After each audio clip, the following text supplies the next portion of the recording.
بسم اللہ الرحمن الرحیم۔ حدیث نبوی صلی اللہ علیہ وآلہ وسلم۔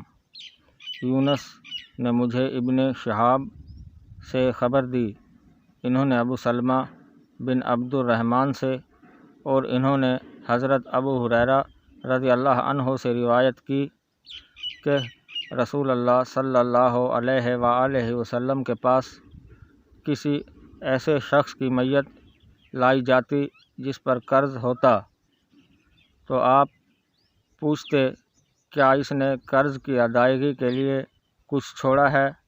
اگر بتایا جاتا کہ اس نے قرض چکانے کے بقدر مال چھوڑا ہے تو آپ اس کی نماز جنازہ پڑھا دیتے، ورنہ فرماتے اپنے ساتھی کی نماز جنازہ پڑھو۔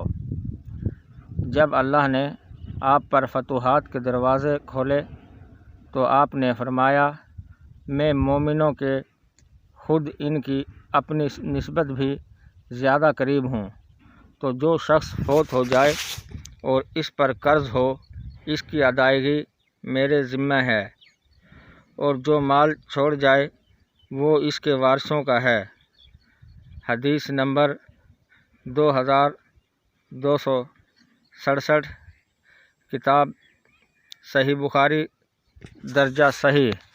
ناظرین کرام، مزید اسلامی ویڈیو دیکھنے کے لیے ہمارے چینل کو سبسکرائب کریں اور بیل آئیکن دبائیں تاکہ ہر آنے والی ویڈیو آپ کو بر وقت موصول ہو۔